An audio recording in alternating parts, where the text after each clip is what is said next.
Welcome student. I am Rambalat Prasad from Saraswati Vidya Mandir, Moti Bagh Kisan. Today I teach you social science in class 10th. The first chapter of social science in your syllabus, nationalism in India.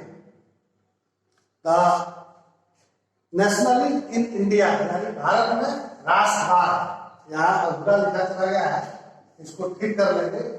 Nationalism in India यानी भारत में राष्ट्रवाद।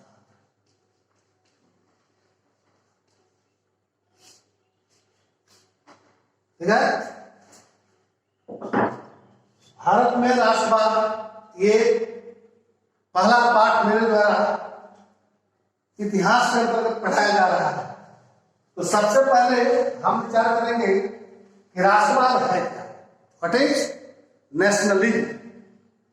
राष्ट्रवाद वह संकीर्ण राजनीतिक विचारधारा है जिसके तहत कोई देश स्वयं को शक्तिशाली एवं प्रभावशाली बनाने के लिए प्रयत्नशील रहता है। वह विभिन्न प्रकार के हथकंडों का सहारा लेता है। कोशिश यही रहती है उसकी कि हमारा राष्ट्र सबसे अधिक शक्तिशाली और प्रभावशाली बने। यही संकीर्ण राजनीतिक आर्थिक विचारधारा जो है, यह राष्ट्रवाद के नाम से जानी जाती है। प्यारे भाई बहनों, इतिहास एक बड़ा ही नीरस विषय माना जाता है, लेकिन बात ऐसी नहीं है। इतिहास बहुत ही सरस विषय है। हम अगर तादात्म्य के साथ इसका अध्ययन करते हैं, रिलेशनशिप जब भंग होता है तो इतिहास में निरसता जरूर आ जाती है। लेकिन हम अगर क्रम के अनुसार पढ़ें तो निश्चित रूप से इतिहास के अध्ययन से अनूठा आनंद मिलता है। आइए आज हम स्वदेश में राष्ट्रवाद के उदय के बारे में, यानी भारत में राष्ट्रवाद का उदय कब हुआ, कैसे हुआ, इसके बारे में पढ़ेंगे। सबसे पहले नेशनलिज्म है क्या? नेशनलिज्म है क्या, यानी व्हाट इज नेशनलिज्म? बताया गया है कि राष्ट्रवाद क्या है। मैंने अभी बताया कि नेशनलिज्म यानी राष्ट्रवाद एक संकीर्ण राजनीतिक विचारधारा है जिसके तहत कोई राष्ट्र स्वयं को शक्तिशाली और प्रभावशाली बनाने का प्रयास करता है। मैं आपको बता दूं कि विश्व के इतिहास में राष्ट्रवाद की भावनाएं दो बार उदित हुई। एक औद्योगिक क्रांति जब हुई, इंडस्ट्रियल रिवॉल्यूशन, उसके बाद यानी first of all the thought of nationalism arise with the industrial revolution on the world stage.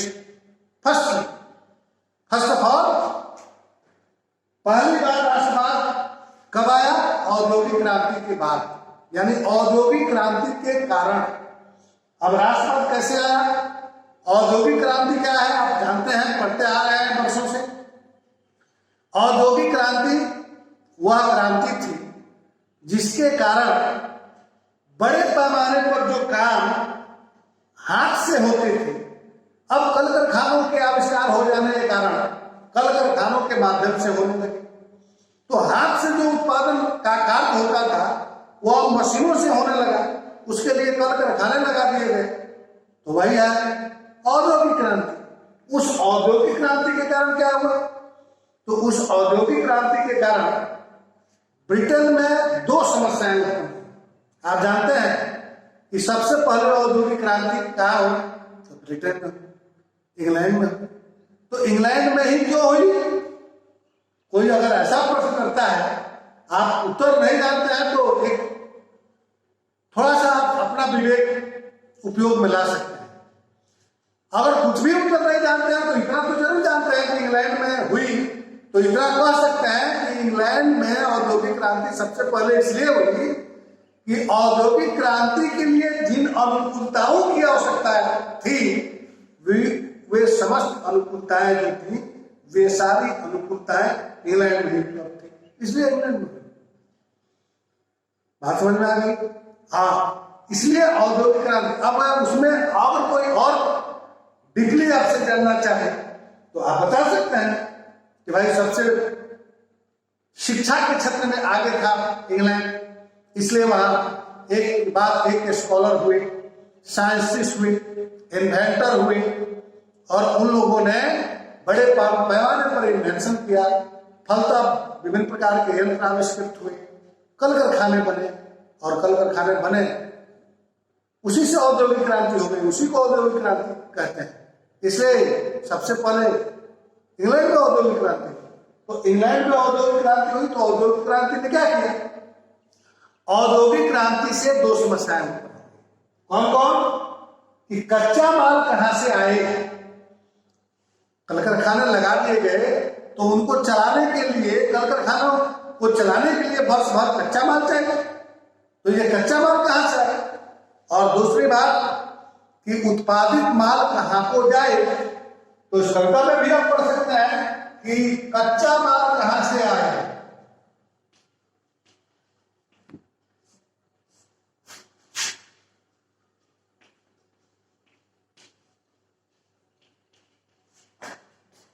और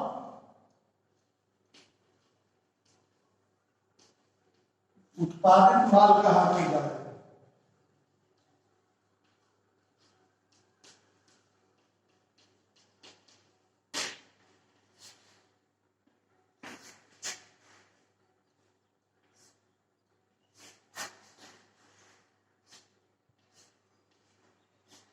स्पष्ट है? ये औद्योगिक क्रांति जनित समस्या है। औद्योगिक क्रांति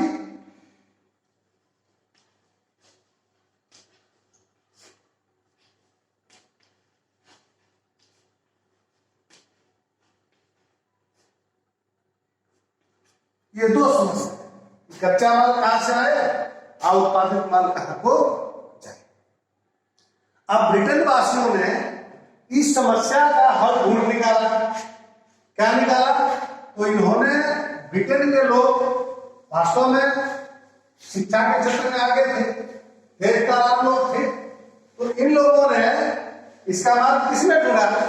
तो इन्होंने मार्ग ढूंढा उपनिवेशों की स्थापना, कि हम उपनिवेशों की स्थापना करें, अन्य देशों को गुलाम बनाएं, राष्ट्रवादी शक्तियों का विस्तार करें, यानी साम्राज्यवाद का विस्तार करें, किसी दूसरे देश को गुलाम बनाएं, वहीं से कच्चा माल लाएं और फिर उत्पादित करके उत्पादित माल को उन्हीं के बाजारों में ले जाकर बेचें। उदाहरण के लिए भारत इंग्लैंड का उपनिवेश था, तो हमारे यहां से कपास जाती थी, कच्चा माल कपास यहां से इंग्लैंड को भेजा जाता था और वहां उत्पादन होता था, वर्ष भर उत्पादन होता था, फिर वहां से बना हुआ कपड़ा हमारे बाजारों में आता था। तो उपनिवेश की स्थापना जब हुई तो इन समस्याओं का हल हुआ, निदान आ गया सामने।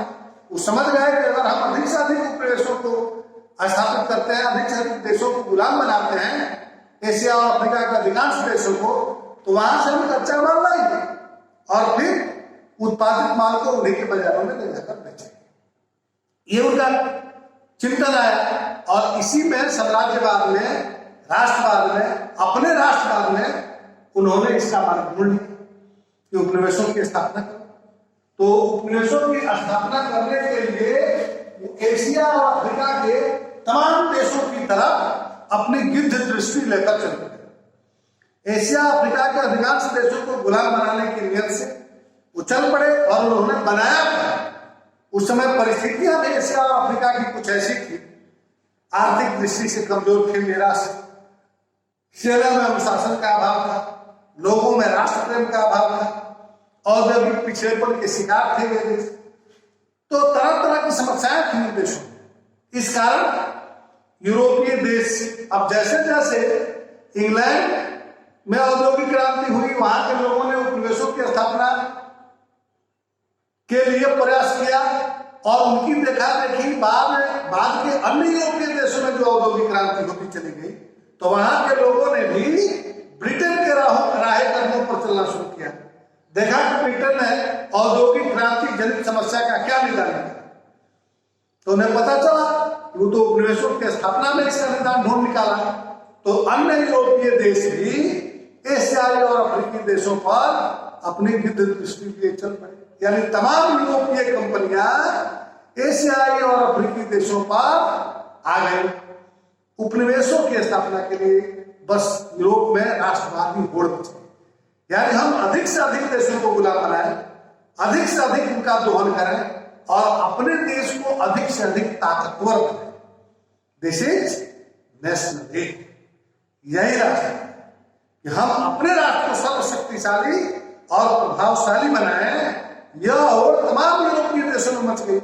यानी राष्ट्रवाद पहली बार यूरोप के क्षितिज पर आफ्टर इंडस्ट्रियल रिवॉल्यूशन आया, यानी राष्ट्रवाद का उदय पहली बार औद्योगिक क्रांति के बाद हुआ।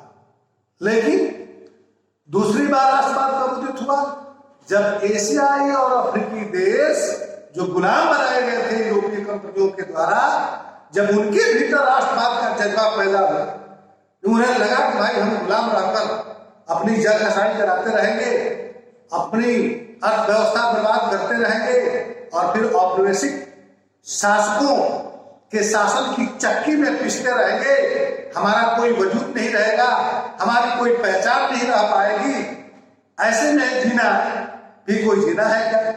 तो जिस दिन यह बात एशिया और अफ्रीका के देशों के लोगों के समझ में आ गई, उन लोगों ने बिस्मिल के स्वर में स्वर मिलाना कि सरफरोशी की तमन्ना अब हमारे दिल में है, देखना है जो कितना बाजुए का दिल में है, यानी हम हर हालत में आजाद होकर ही रहेंगे। तो फिर पहली बार औद्योगिक क्रांति के बाद राष्ट्रवादी भावनाएं आई उपनिवेशों की स्थापना के लिए, तो दूसरी बार एशिया और अफ्रीका के देशों में स्वयं को आजाद करने के लिए राष्ट्रवादी भावनाएं। इस प्रकार संसार में दो बार राष्ट्रवादी भावनाएं हिलोड़े लेती हुई नैनो गोचर हुई है।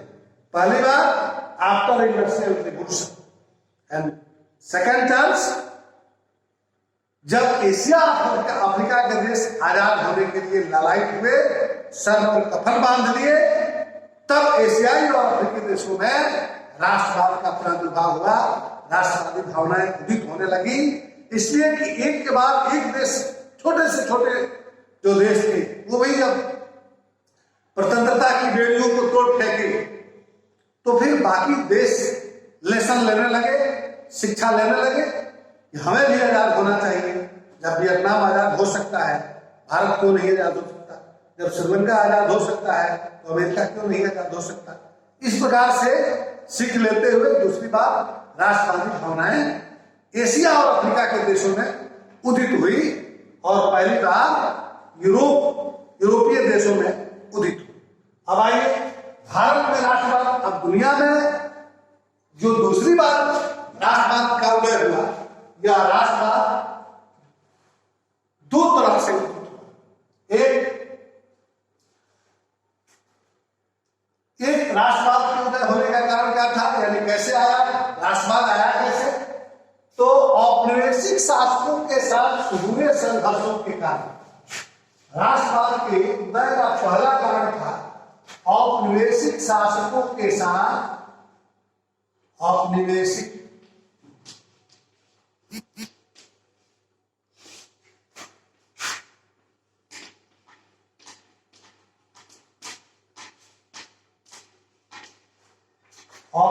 शासकों के साथ हुए हो गया, रहने दीजिए, संघर्षों के कारण